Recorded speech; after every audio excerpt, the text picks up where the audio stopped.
people come up to town on a Monday, one is sure to meet a lot of bores. I'm as old as the hills, of course, and it ought not to make any difference. But if I'm old enough, you're not, she objected gaily. I'm dying for tea. But isn't there a quieter place? He answered her smile, which rested on him vividly. Her discretions interested him almost as much as her imprudences. He was so sure that both were part of the same carefully elaborated plan. In judging Miss Bart, he had always made use of the argument from design.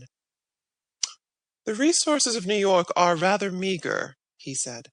But I'll find a hansom first, and then we'll invent something. He led her through the throng of returning holiday-makers, past sallow-faced girls in preposterous hats, and flat-chested women struggling with paper bundles and palm-leaf fans.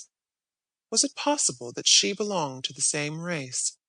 The dinginess, the crudity of this average section of womanhood made him feel how highly specialized she was. A rapid shower had cooled the air, and clouds still hung refreshingly over the moist street. How delicious! Let us walk a little, she said as they emerged from the station. They turned into Madison Avenue and began to stroll northward. As she moved beside him with her long, light step, Selden was conscious of taking a luxurious pleasure in her nearness, in the modeling of her little ear, the crisp upward wave of her hair. Was it ever so slightly brightened by art? And the thick planting of her straight black lashes. Everything about her was at once vigorous and exquisite, at once strong and fine.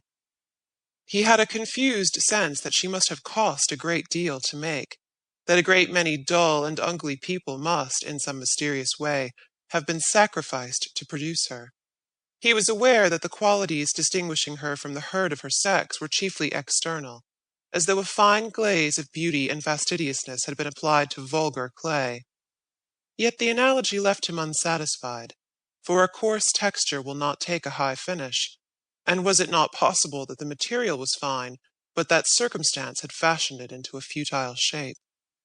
As he reached this point in his speculations, the sun came out, and her lifted parasol cut off his enjoyment. A moment or two later she paused with a sigh. Oh dear, I'm so hot and thirsty. And what a hideous place New York is. She looked despairingly up and down the dreary thoroughfare. Other cities put on their best clothes in summer, but New York seems to sit in its shirt-sleeves. Her eyes wandered down one of the side streets. Someone has had the humanity to plant a few trees over there. Let us go into the shade. I am glad my street meets with your approval, said Selden as they turned the corner. Your street? Do you live here? She glanced with interest along the new brick and limestone house fronts, fantastically varied in obedience to the American craving for novelty, but fresh and inviting with their awnings and flower boxes. Ah, yes, to be sure, the Benedick. What a nice-looking building. I don't think I've ever seen it before. She looked across at the flat house with its marble porch and pseudo-Georgian facade.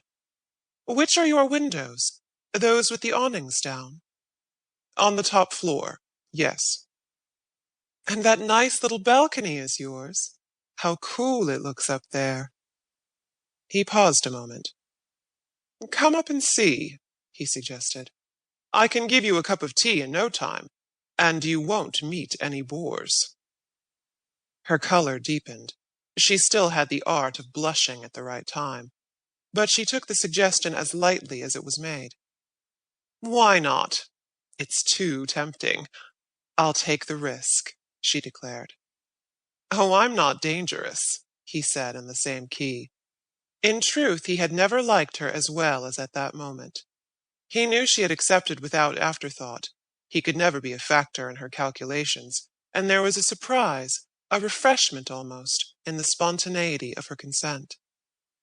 On the threshold he paused a moment, feeling for his latchkey. There's no one here, but I have a servant who is supposed to come in the mornings, and it's just possible he may have put out the tea things and provided some cake. He ushered her into a slip of a hall hung with old prints.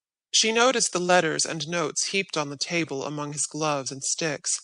Then she found herself in a small library, dark but cheerful, with its walls of books, a pleasantly